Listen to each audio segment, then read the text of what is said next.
নমস্কার, শুভ সন্ধ্যা। সান্দন টিভিতে স্বাগত। সঙ্গে রয়েছে আমি মণিদীপা। চলে যাচ্ছি বিস্তারিত সংবাদে।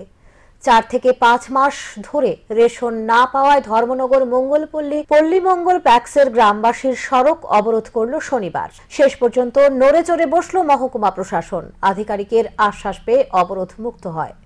সময় মতো রেশন না পাওয়ায় ধর্মনগর মঙ্গলখালী পল্লী মঙ্গল প্যাক্সের গ্রামবাসী সড়ক অবরোধ করল শনিবার। অবশেষে মহকুমা শাসকের আশ্বাসে অবরোধ মুক্ত হয়। এদিন সকাল 8টা থেকে দুপুর 12টা পর্যন্ত মঙ্গলখালীতে রাস্তা অবরোধ করে রাখে ক্ষুব্ধ গ্রামবাসীরা। জানা যায়, মঙ্গলখালীতে পল্লীমঙ্গল প্যাক্সের আওতাধীন একটি ন্যায্য মূল্যের দোকান রয়েছে। এই দোকানের কার্ড হোল্ডার 900 জন। কিন্তু গত 4 থেকে 5 মাস ধরে গ্রাহকরা সময়মতো চাল বা অন্যান্য সামগ্রী রেশন দোকান থেকে পাচ্ছে না। তাদের অভিযোগ, প্রতি মাসের শেষের দিকে ন্যায্য মূল্যের দোকানে ফিঙ্গারপ্রিন্ট নিয়ে আর কিছু দেওয়া হয় না। রেশন ডিলারের দায়িত্ব রয়েছেন বারীন্দ্রনাথ। তার পিতা চরণনাথ শাসক দলের নেতা হওয়ায় যা ইচ্ছে তাই করে চলেছে ছেলে বারীন্দ্রনাথ। গ্রামবাসীরা প্যাক্সের ম্যানেজার নির্মল কান্তি দের কাছে ন্যায্য মূল্যের দোকান নিয়ে অভিযোগ জানালে কোনো সঠিক উত্তর না পাওয়ায় অবশেষে রাস্তা অবরোধের নামে গ্রামবাসীরা। শনিবার দুপুর 12টা পর্যন্ত রাস্তা অবরোধ চলে।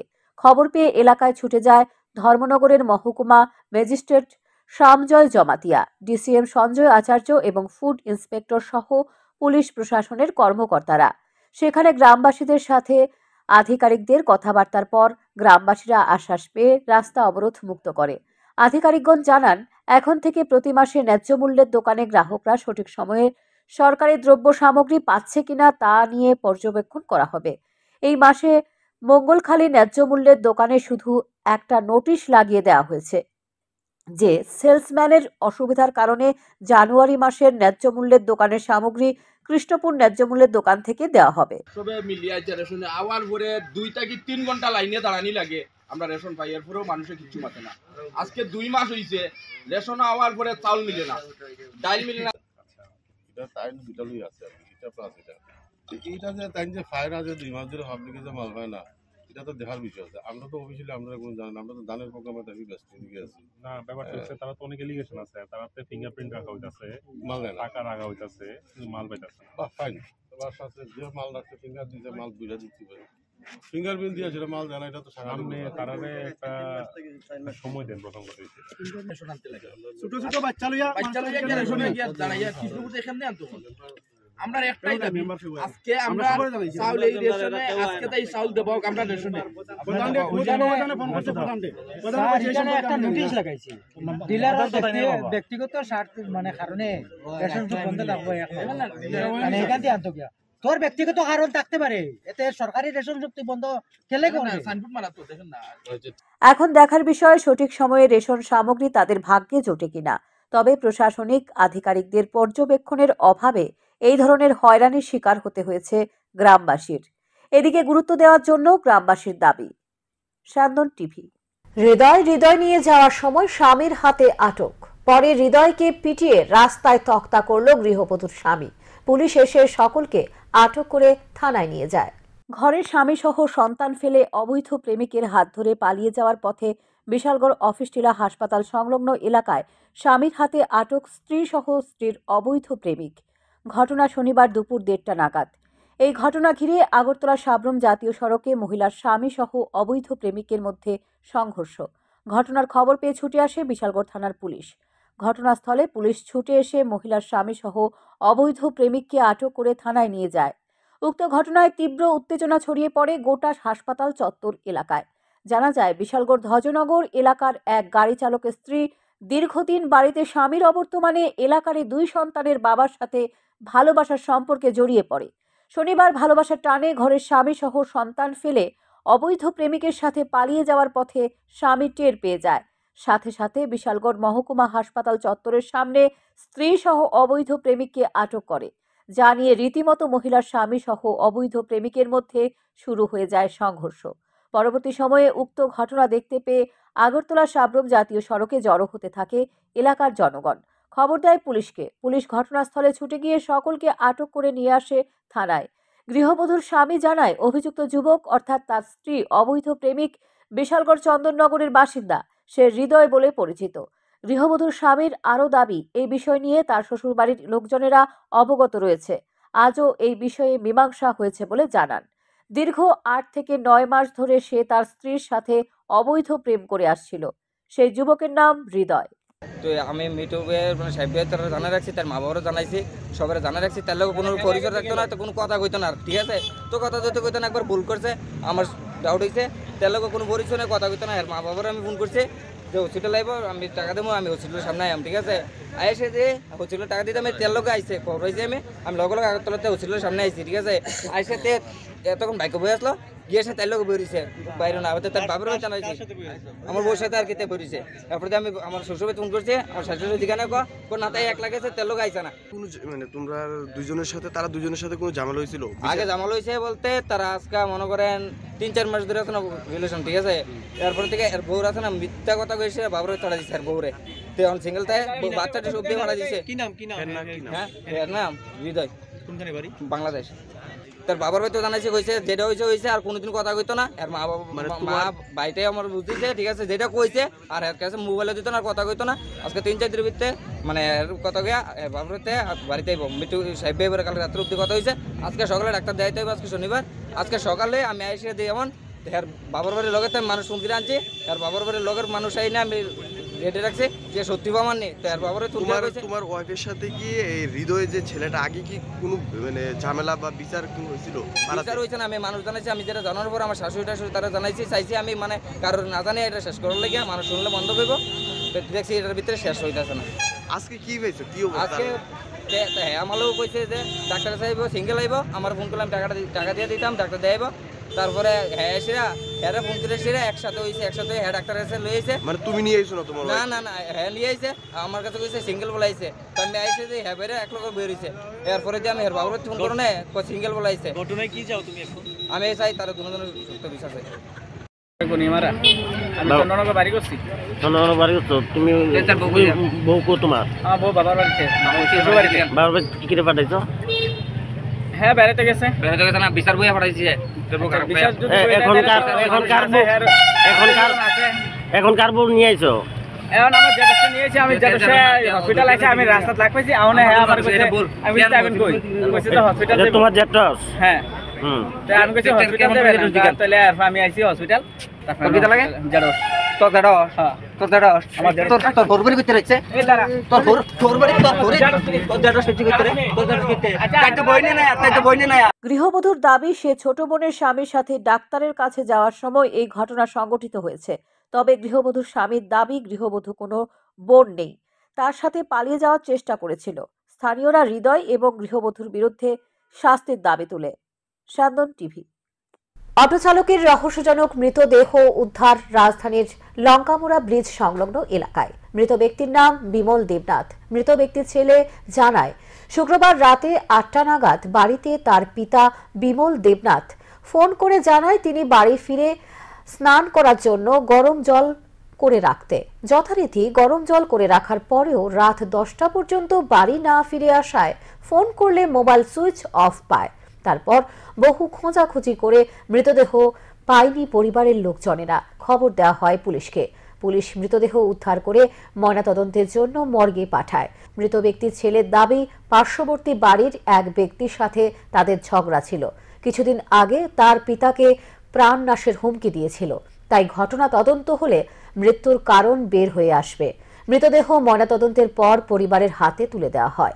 বাবু মারে ফোন করছে 8টা 5 না 6 দিকে জানি, ফোন করে কইছে একটু গরম জল বয়াও, আমি আয় স্নান করবো। এরপরে এই কথা কইছে পরে তারপরে মা গরম জল বয়ে আসছে। পরে অনেকক্ষণ হয়ে গেছে, মা গরম জলটা অফ করে দিছে। হ্যাঁ অফ করেছিলাম। তারপরে কইছে তোর বাবুর একটা ফোন কর, বোনিটা কইছে তোর বাবুর একটা ফোন কর, তোর বাবু দিও না আইতাছে না। হ্যাঁ গরম জল আমি বুঝলে রেখেছি, আইলেন আবার বউ। এরপরে বইনে কইতাছে আবার ফোন করলে বকবো, কিছু করবো। এরপরে তাই ফোনটা করছে না। 10 মিনিট পরে মা কইতাছে আমার মনটা জানি কেমন লাগতেছে, তুই একটু ফোন কর। ফোন করছে, তো মোবাইলটা সুইচ অফ হয়েছে। পরে তারপরে মা 2-3বার ফোন ট্রাই করছে, মোবাইল ফোন আর লাগে না। হয়েছে তোর বাবুর দিয়ে ফোন করছি, তোর বাবু মোবাইলটা সুইচ অফ, আইসে না, তুই একটু তাড়াতাড়ি বাড়িতে, আমার জানি কেমন লাগতেছে। তারপরে আমি তাড়াতাড়ি বাড়িতে আইসিরা, আর আমি কিছু কী হয়েছে এমন ব্যাপার কইছে। বাইকটা বাই করছি গেছি, ইয়া দিই আমরা বাড়ির সামনে একটা ব্রিজ আছে, মানে বুকুর মাছের জোপাড়া মুখটা, ব্রিজটার সামনে গাড়িটা দাঁড়া করেন না।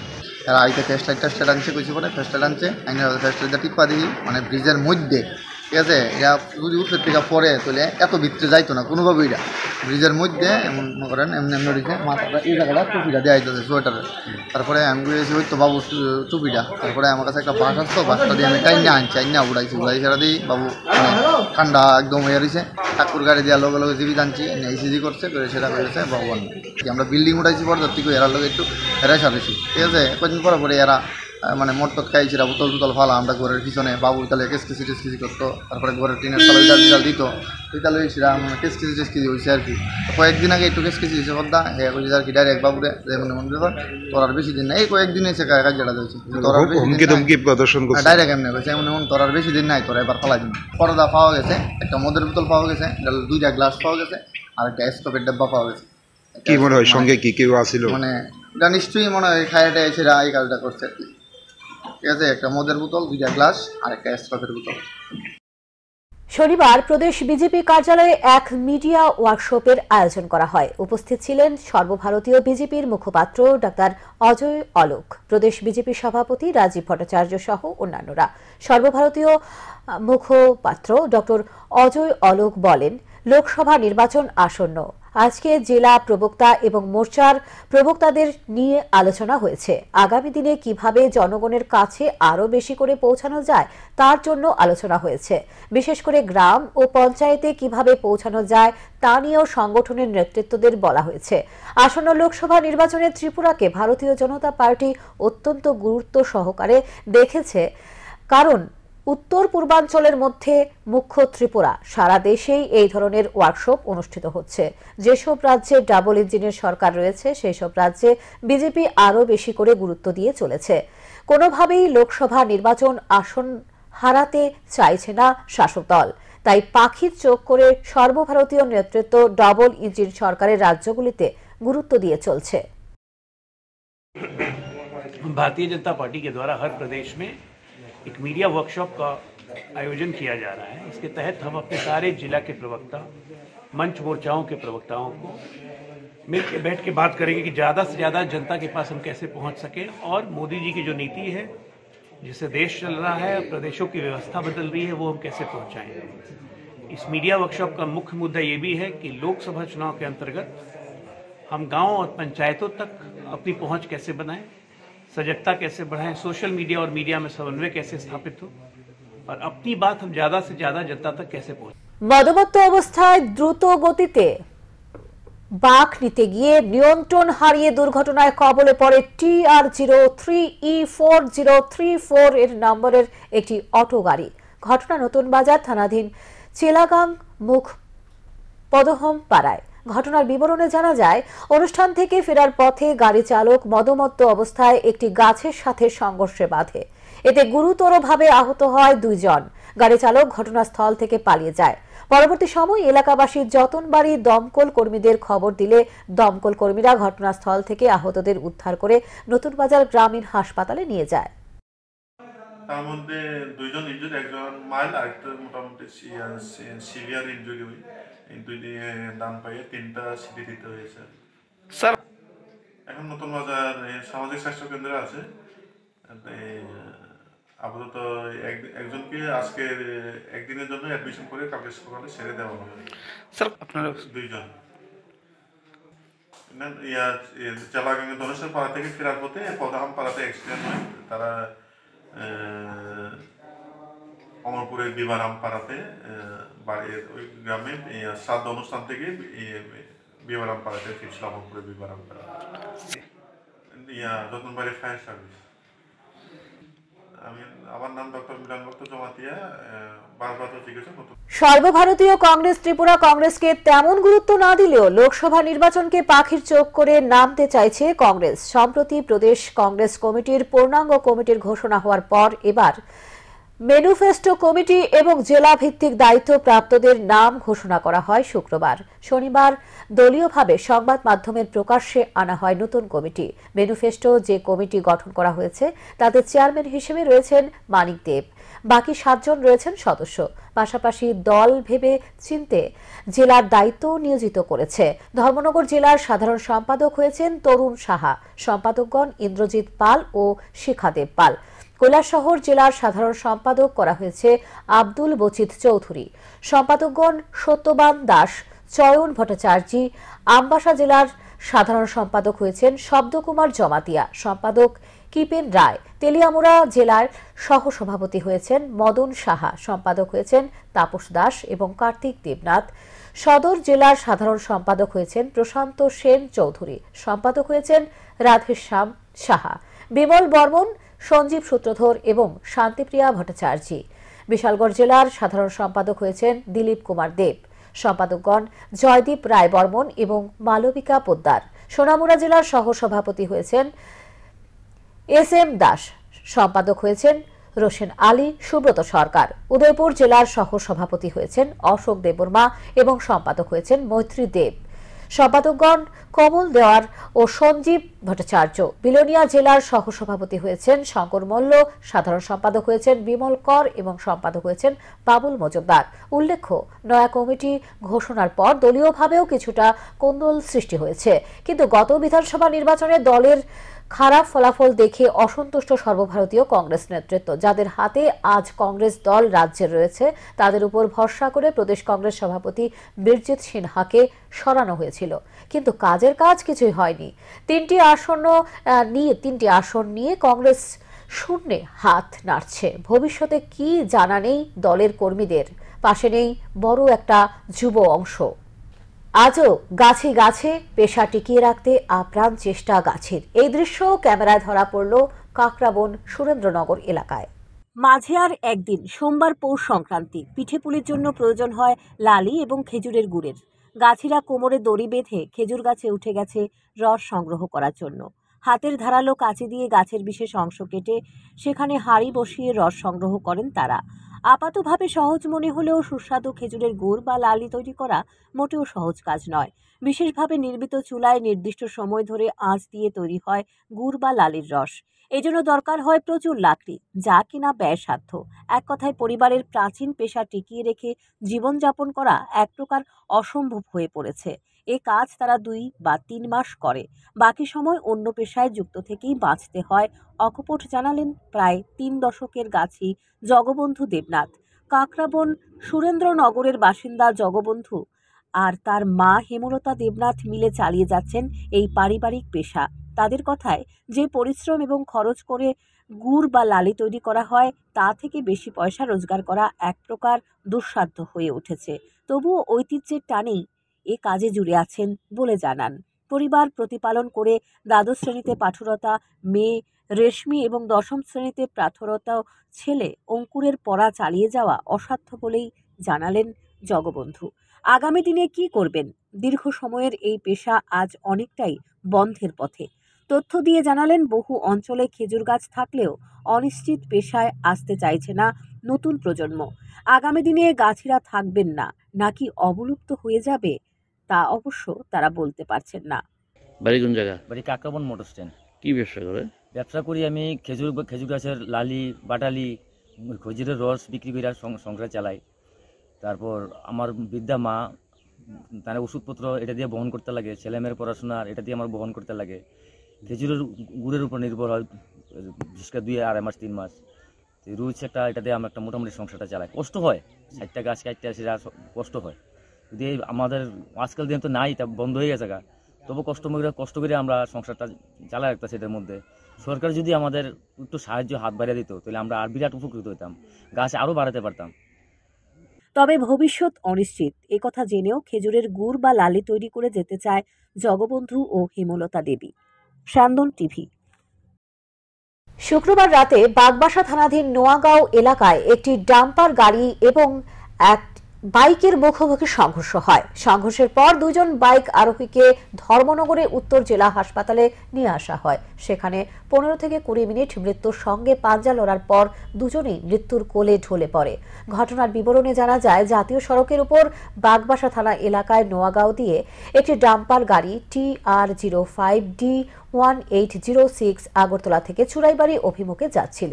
বাইকটি AS11P78 R79 চোরাইবাড়ি থেকে আগরতলা অফিস মুখে যাচ্ছিল। বাইকে 2 জন আরোহী ছিল। তারা একটি গাড়িকে ওভারটেক করতে গিয়ে ডাম্পার গাড়িটির সঙ্গে মুখোমুখি সংঘর্ষ হয়। সংঘর্ষের পর 2 বাইক আরোহী বাইক সহ মাটিতে লুটিয়ে পড়ে। তাদেরকে তৎক্ষণাৎ ধর্মনগরের উত্তর জেলা হাসপাতালে নিয়ে আসা হয়। মৃতদের কাছ থেকে কোনো ধরনের প্রমাণপত্র পাওয়া যায়নি, শুধু একটি ড্রাইভিং লাইসেন্স পাওয়া গেছে, যাতে লেখা রয়েছে রোহিত রাজকুমার, গ্রাম আলগাপুর, শিলচর, কাছাড় জেলা, আসাম। আর কোনো পরিচয় পাওয়া যায়নি। 2টি মৃতদেহ উত্তর জেলা হাসপাতালে রাখা হয়েছে। এদিকে ডাম্পার চালকের নাম এবং পরিচয় সবাই পাওয়া গেছে। তার নাম আপননাথ, বয়স 26 বছর, বাড়ি ধর্মনগর, কালিকাপুর ওয়ার্ড নাম্বার 5 এলাকায়। জানুয়ারি 2024 রাত অনুমান 8টার সময় নোয়াগাং বাজারে বাগবাসা থানাধীন একটা অ্যাক্সিডেন্ট হয়। একটা ট্রিপার আগরতলা সাইড থেকে আসছিল আর একটা বুলেট, মধ্যে 2 জন রাইডার এবং পিলিয়ন রাইডার, তারা আসামের সাইড থেকে আগরতলা দিকে যাচ্ছিল। তো রাত অনুমানিক 8টার সময় একটা অ্যাক্সিডেন্ট হয়। তো অ্যাক্সিডেন্টে তারা স্পটে গুরুতর আঘাতপ্রাপ্ত হয়, কিছু বুলেটের ড্রাইভার এবং রাইডার এবং পিলিয়ন রাইডার। তারপর পুলিশ পার্টি সেখান থেকে ইনজুর্ডকে রেস্কিউ করে ধর্মনগর হাসপাতালে পাঠায়। তো কিছুক্ষণ পরেই 2 জন ইনজুরি মারা যায়।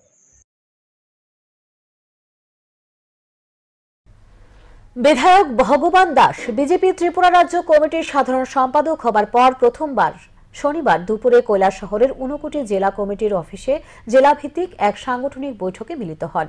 বৈঠকে রাজ্য কমিটির সাধারণ সম্পাদক বিধায়ক ভগবান দাস ছাড়াও উপস্থিত ছিলেন বিজেপি ত্রিপুরা রাজ্য কমিটির সদস্য বিমল কর, নীতিশ দে, ঊনকোটি জেলা কমিটির সভাপতি পবিত্র দেবনাথ, প্রাক্তন বিধায়ক তথা ত্রিপুরা রাজ্য ওয়াকফ বোর্ডের চেয়ারম্যান মমস্বর আলী সহ আরও অনেকে। সাংগঠনিক বৈঠকে গুরুত্বর শুরুর পূর্বে রাজ্য কমিটির সাধারণ সম্পাদক বিধায়ক ভগবান দাস সাংবাদিক সম্মেলনে মিলিত হয়ে জানান, সাংগঠনিক বৈঠকের মূল উদ্দেশ্য হচ্ছে কেন্দ্রীয় নেতৃত্ব দ্বারা কিছু কার্যক্রম এসেছে যা প্রদেশ, জেলা, মণ্ডল, বুথ স্তরে বাস্তবায়নের কাজ শুরু হয়েছে।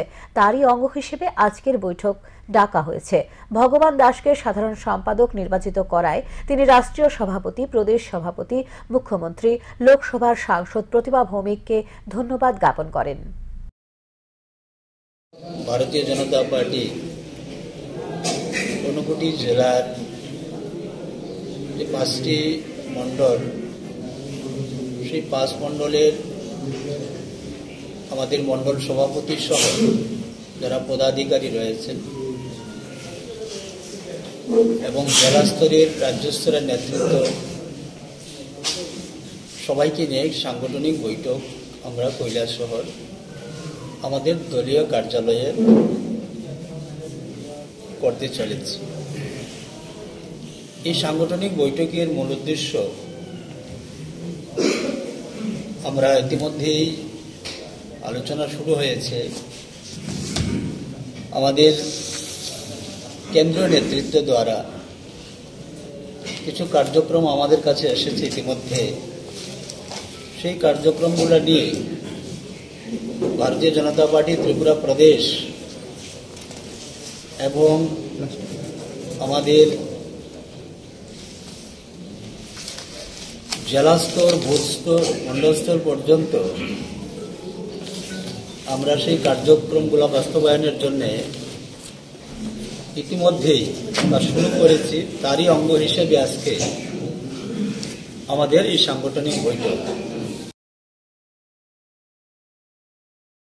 উদয়পুরের স্বনামধন্য স্কুলগুলির মধ্যে অন্যতম স্কুল হল বিবেকানন্দ বিদ্যাপীঠ। 40তম জাতীয় যুব দিবস উপলক্ষে উদয়পুর বিবেকানন্দ বিদ্যাপীঠ উচ্চতর মাধ্যমিক বিদ্যালয়ের উদ্যোগে প্রতিরোধমূলক স্বাস্থ্য এবং মাদক বিরোধী সচেতনতা শিবির অনুষ্ঠান অনুষ্ঠিত হয়। এই অনুষ্ঠানের প্রদীপ প্রজ্বলনের মাধ্যমে শুভ উদ্বোধন করেন রাধাকিশোরপুর থানার ইনচার্জ বাবুল দাস। এছাড়া অন্যান্যদের মধ্যে উপস্থিত ছিলেন বিবেকানন্দ বিদ্যাপীঠ স্কুলের প্রধান শিক্ষক পার্থসারথী দাস, অবসরপ্রাপ্ত শিক্ষক বিমল ভট্টাচার্য, শিক্ষক সঞ্জিত ভট্টাচার্য সহ আরও অনেকে। এদিনের অনুষ্ঠানে রাধাকিশোরপুর থানার ইনচার্জ বাবুল দাস বক্তব্য রাখতে গিয়ে বলেন, মাদক শক্তি প্রতিরোধের সবচেয়ে কার্যকর উপায় হচ্ছে মাদক দ্রব্য ও মাদক শক্তির বিরুদ্ধে সামাজিক সচেতনতা গড়ে তোলা। বর্তমানে দেশে তথ্য প্রযুক্তিজাতে শিক্ষিত যুবক যুবতীদের অফুরন্ত সম্ভাবনা রয়েছে। বিশেষ করে আউটসোর্সিংয়ে আমাদের রয়েছে অফার সম্ভাবনা। অনুষ্ঠানে ছাত্রছাত্রী, শিক্ষক শিক্ষিকা, অভিভাবকদের উপস্থিতি ছিল বেশ লক্ষণীয়।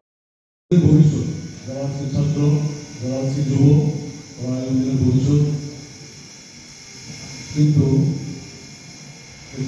বলেছিলেন আমরা পড়াশোনায় অনেক বেশি শিক্ষিত হচ্ছি এবং দেখা যাচ্ছে কি পরিবার তত বেশি আলাদা হচ্ছে, পরিবার তত বেশি ছোট হচ্ছে এবং আমাদের মধ্যে যে লক্ষ্যটাকে নিয়ে সামনের দিকে বাঁচার কথা ছিল, যে উপদেশগুলির সামনে দিয়ে গিয়েছিলেন, ওইগুলি থেকে আমরা একটু লাইট আমাদের চলাফেরা লাইফটা একটু অন্যরকম। উনি বলেছিলেন, তারা বলেছিলেন দিন দিন থানার সংখ্যা বাড়ছে, দিন দিন আন্দোলন বাড়ছে, দিন দিন জেলের সংখ্যা বাড়ছে, দিন দিন কয়েদির সংখ্যা বাড়ছে। এখন আমাদের প্রশ্ন কয়েদি কারা? কয়েদি আমাদের মধ্যেই যুব ভাইয়েরা, অনেক ক্ষেত্রে আমরা ছাত্রদেরকেও দেখি জেলের কয়েদি। কেন? বিভিন্ন অপরাধের সঙ্গে আজকাল জড়িয়ে যাচ্ছে। আগামী 22শে জানুয়ারি অযোধ্যায় রাম মন্দিরে রামলালার প্রাণ প্রতিষ্ঠা হবে। এই উপলক্ষে বর্ণাঢ্য শোভাযাত্রা ও রাম নাম জপ কার্যক্রমের আয়োজন করা হয় শনিবার।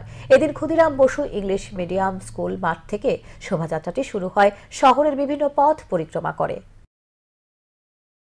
এই র্যালি আমাদের দীর্ঘদিনের আশা, আকাঙ্ক্ষা, প্রত্যাশা যে আমাদের রাম মন্দির নির্মাণ হোক। তো এদের 500 বছর আমাদের আন্দোলনের ফলে আজ আমাদের রাম মন্দির প্রতিষ্ঠা হতে যাচ্ছে এবং আগামী 22শে জানুয়ারি এই রাম মন্দির অযোধ্যা উদ্বোধন হবে। মাননীয় প্রধানমন্ত্রী নরেন্দ্র মোদীজির হাতে এই উদ্বোধন শোভাযাত্রা প্রারম্ভ হবে। তো সেই ক্ষেত্রে আজকের আমাদের ত্রিপুরা রাজ্য সারা ভারতবর্ষ নেই, ত্রিপুরা রাজ্য আমরা সত্য একটা রাজ্য হলেও আমাদের প্রি ফেস্টিভ্যাল হিসেবে রাম মন্দিরকে কেন্দ্র করে আজকের অনুষ্ঠান করতে যাচ্ছি। আমাদের 3টা সেন্টার চয়ন করা হয়েছে, উমাকান্ত, ক্ষুদিরাম আর ওই সার্কেট হাউস। এখান থেকে আমাদের ত্রিপুরা রাজ্য সমগ্র থেকে যদি এখানে অংশগ্রহণ করতে পারেনি সময়ের কারণে, বিভিন্ন পরিস্থিতির কারণে, কিন্তু আমরা খোয়াই এবং সদর এই 2টা ডিস্ট্রিক্ট লয়ে আমাদের আজকে জমায়েত এখানে অনুষ্ঠান হতে যাচ্ছে। আস্থা বলে 2টা থেকে আমাদের অনুষ্ঠান শুরু হবে আর 3টার সময় আমরা র্যালি হবে, আগরতলা শহরকে সত্য পরিক্রমা করব এবং এই পরিক্রমার মধ্যে আমাদের মেসেজ থাকবো সমগ্র ত্রিপুরা রাজ্য যারা হিন্দু সমাজ, হিন্দুর বিশ্বাসীর ভক্তবৃন্দকে আমাদের অনুষ্ঠান আহ্বান রাখবো যে প্রতিটি ঘরে ঘরে রাম নাম জপ হবে 22শে জানুয়ারি এবং মঙ্গল প্রদীপ প্রজ্বলনের মধ্যে দিয়ে 108 বার ঘরে ঘরে রাম নাম জপ হবে। এই আমাদের মেসেজ থাকবো সমগ্র ত্রিপুরাবাসীকে। এখনকার মতো সংবাদ এখানে শেষ করছি। পরবর্তী সংবাদ দেখবার জন্য চোখ রাখুন সান্দন টিভির পর্দায়। নমস্কার।